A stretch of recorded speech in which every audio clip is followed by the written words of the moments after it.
Olá, tudo bom?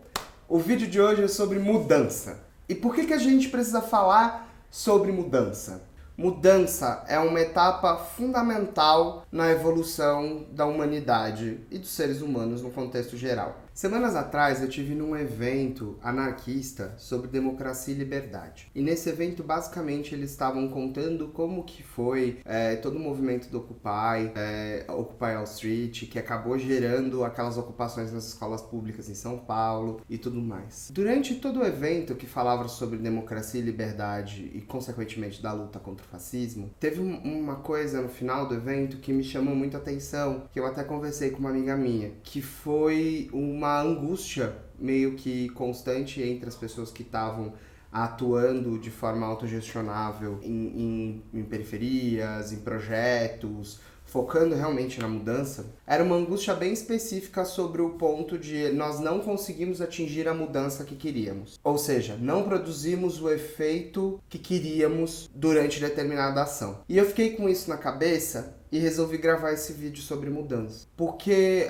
aqui no Brasil a gente já sabe que o movimento Occupy, que acabou ficando mais conhecido pelo Occupy Wall Street, ele acabou reverberando e chegando aqui no Brasil, empoderando pessoas do ensino fundamental e do ensino médio para ocupar as escolas públicas contra uma política que ia contra a instituição de ensino pública. Então essa ocupação, eu não sei se vocês lembram que as pessoas ficaram mais de 2 semanas, em algumas escolas mais de meses, ocupando escolas. Para o movimento Occupy, eles não conseguiram atingir o objetivo deles, mas, mesmo sem atingir o objetivo deles, eles provocaram uma mudança estrutural e empoderaram jovens a se manifestar politicamente com relação àquilo que eles acreditam. Então, por mais que o movimento Occupy não atingiu o seu objetivo principal, houve uma causa-efeito que provocou o empoderamento de estudantes no Brasil. Mas mesmo assim, eles estavam angustiados e a palestra basicamente estava falando quais foram os pontos que a gente errou. E é muito importante a gente entender o que a gente errou e tentar melhorar. Mas a gente não pode olhar para esse erro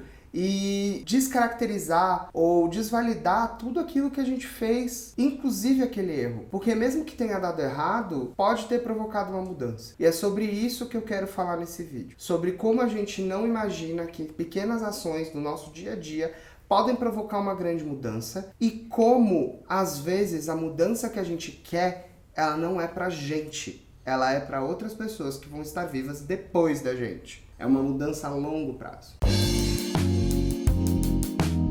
A real é que tudo muda, né, gente? Vamos combinar? Tudo muda. Olha pra gente mesmo, vamos olhar pros nossos corpos.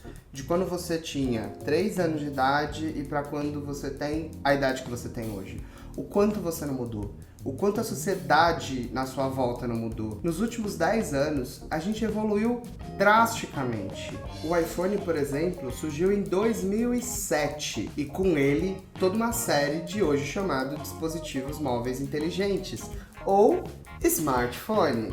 A mudança cultural que os smartphones provocaram na nossa sociedade é absurda. Em apenas 12 anos, a gente teve uma mudança completa no nosso modus operandi, na forma de absorver conteúdo, na forma de interagir com as pessoas. E eu entendo que existem algumas pessoas que viveram outras realidades antes do smartphone e falam que mas agora a conversa não tem qualidade, agora as pessoas não olham nos olhos umas das outras, porque elas estão vivendo a mudança, elas viveram uma etapa, uma boa parte da vida delas sem essa tecnologia e hoje elas vivem com tecnologia, então elas têm uma visão comparativa que é completamente desleal, porque elas estão olhando para o passado, inclusive, tendo uma noção de que aquilo era muito melhor, mas também a ausência de informação, o analfabetismo funcional, a falta de interatividade e comunicação entre pessoas de países diferentes era muito maior. Sempre vai ter prós e contras, sempre vai ter uma visão da mudança e pessoas enxergando a mudança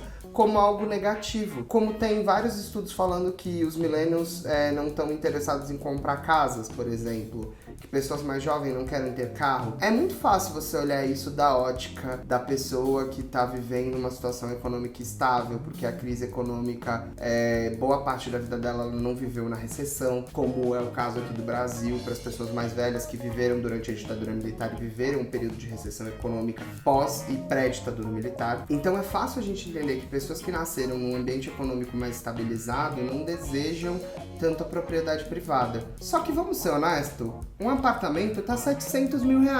Os nossos pais compravam um apartamento por R$120 mil, por R$90 mil. É óbvio que uma pessoa de 30 anos não tá tão interessada em comprar um apartamento agora, porque é uma responsabilidade absurda você entrar numa dívida com um banco. Quanto tempo vai demorar para você pagar isso? Então a gente já entendeu que mudanças acontecem e que nos últimos 12 anos a gente mudou muito. Então a gente consegue enxergar e entender os efeitos que pequenas mudanças podem causar. Muito que bem. Tendo essa consciência de que a mudança é real e que quando a gente está vivendo ela no presente, ela parece que vai demorar e que ela não vai existir. A gente não pode ser tão imediatista e a gente tem que entender que as mudanças demoram a acontecer. Ainda mais no cenário político que a gente está hoje. A gente não está num cenário político favorável à grande parte da população. A gente está num governo que produz efeitos para uma pequena parte da população. E isso vai ter efeitos duradouros e efeitos que vão ser mais complicados para o futuro do nosso país.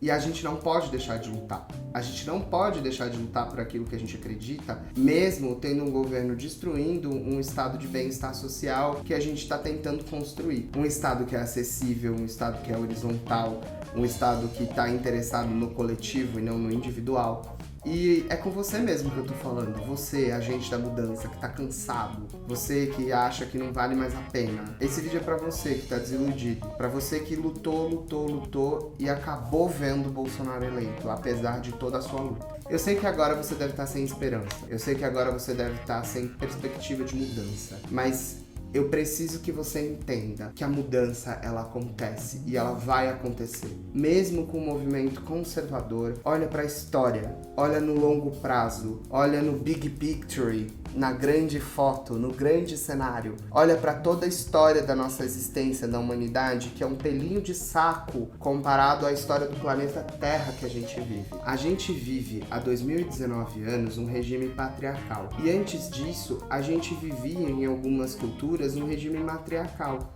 Só que agora a gente mudou para um regime patriarcal mundial. Ainda existem estruturas matriarcais, mas hoje elas são muito mais raras. E mesmo numa estrutura patriarcal que a gente vive, em que as mulheres já foram proibidas de votar, que as mulheres já foram proibidas de trabalhar, que as mulheres já foram proibidas de sair com a roupa que elas quisessem. A gente já, mesmo nessa sociedade patriarcal, a gente já conseguiu lutar pelos direitos das mulheres, pelos direitos LGBTs e pelos direitos de diferentes etnias, como a etnia negra ou a etnia oriental em países não orientais. E a gente conseguiu criar um entendimento coletivo de que a empatia era necessária, de que era importante você respeitar as diferenças. Então, em 2019 anos, a gente conseguiu abrir caminho para que a nossa pauta fosse ouvida ao longo da história. E a gente mudou. A mudança aconteceu. Eu falo por mim mesmo. Eu, Leco, com 17 anos, assumi a minha sexualidade. A minha vivência de sexualidade foi completamente diferente do que eu vejo as pessoas de hoje, 17 anos, tendo a sua vivência. Tanto é que é muito comum você conversar com pessoas mais novas e perguntar se ela é bi, se ela é gay, e a pessoa olhar pra você com uma cara de... Quem se importa? Sendo que, quando eu tinha 17 anos, essa pergunta era muito importante. E quando os gays mais velhos eram mais jovens, então nem se fala.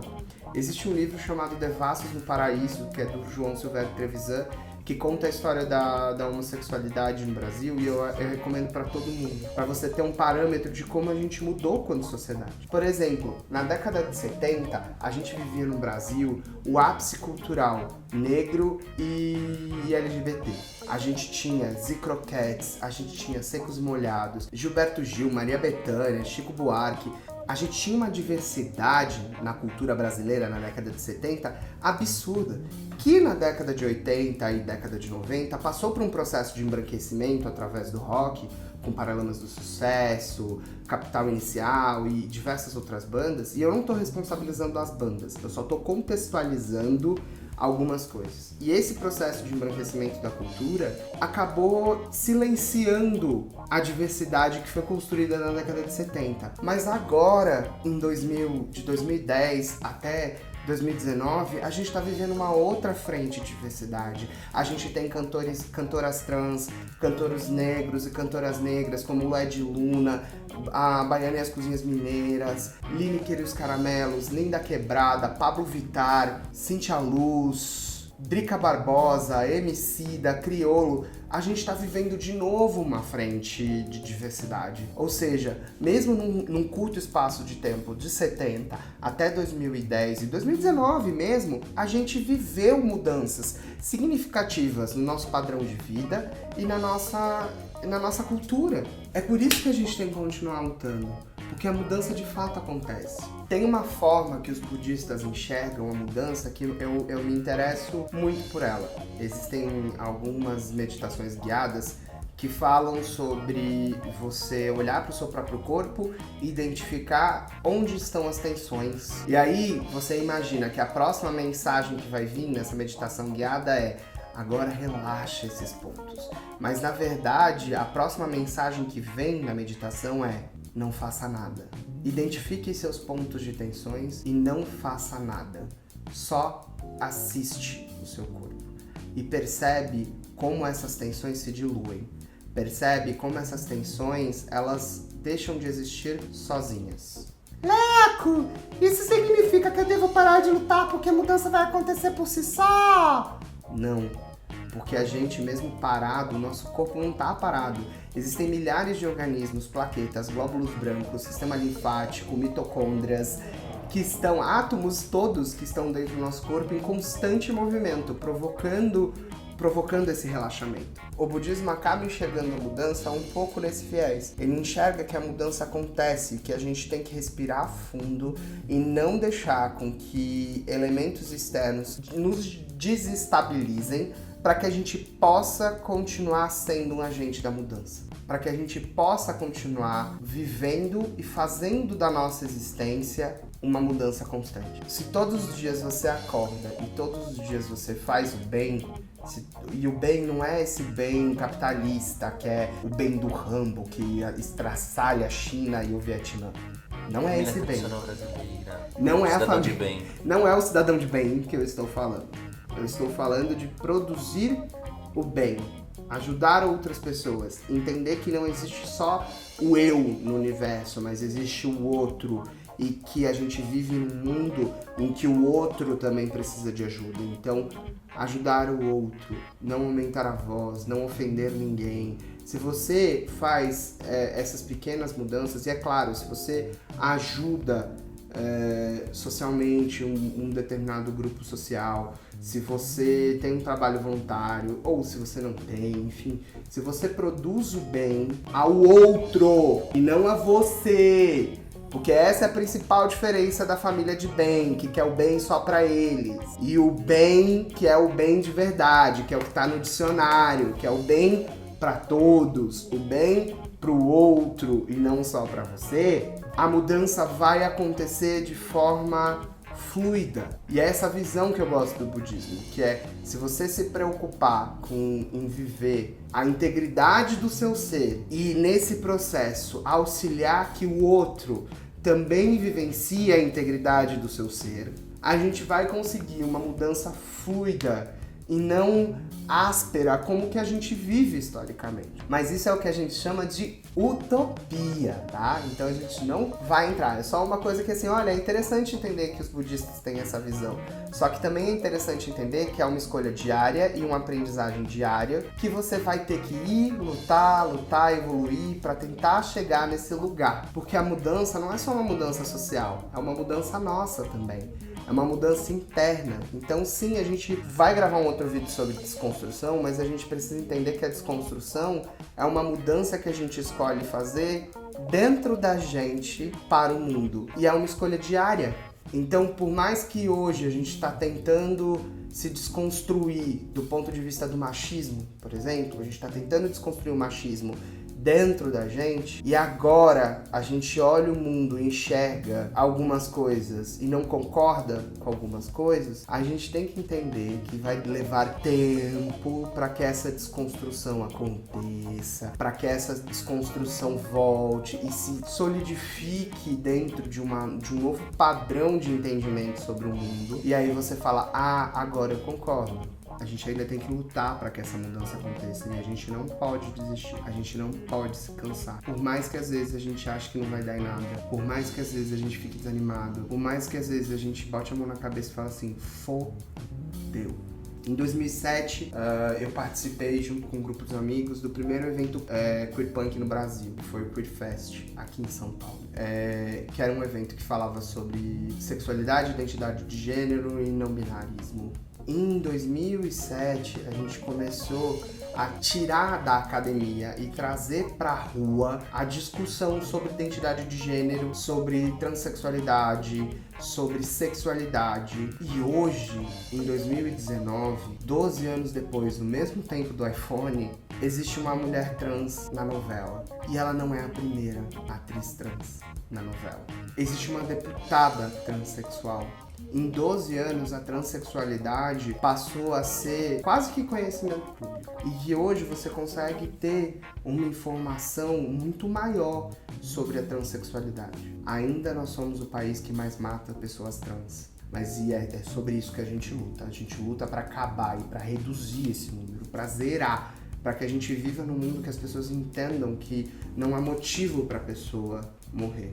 Em 12 anos, a luta que eu fiz parte, eu consigo enxergar mudanças. E eu tenho sorte de conseguir enxergar essa mudança enquanto eu tô vivo. Isso significa que eu vou parar? Não. Isso significa que ainda tem muita coisa pra lutar. Mas é importante a gente reconhecer o que a gente conquistou também. E voltando lá pro começo desse vídeo, é importante a gente entender onde errou para que a gente possa evoluir. Mas é muito importante a gente entender onde a gente acertou e continuar acertando. E celebrar as pequenas vitórias que a gente tem para que a gente consiga continuar mudando o que precisa ser mudado.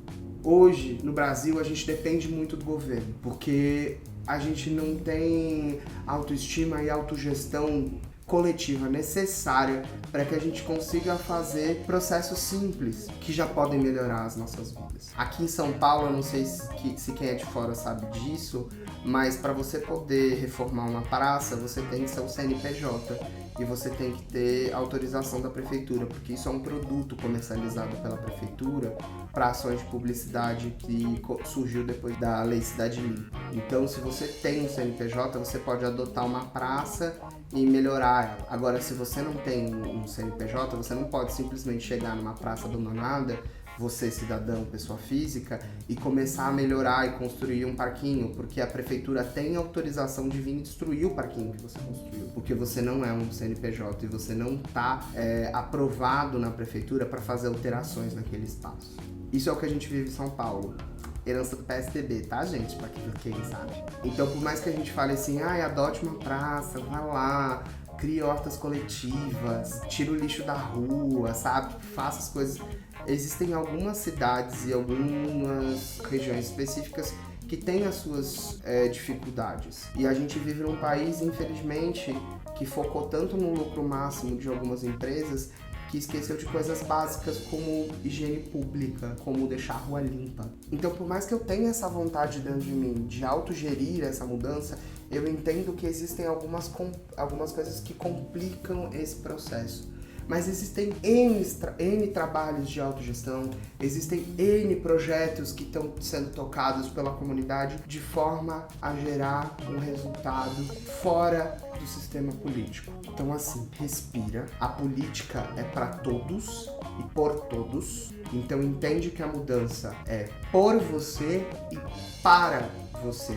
É por todos e para todos. E todos envolve aquelas pessoas que você não quer ver também, tá bom? Entendeu, cidadão de bem? Ficou claro?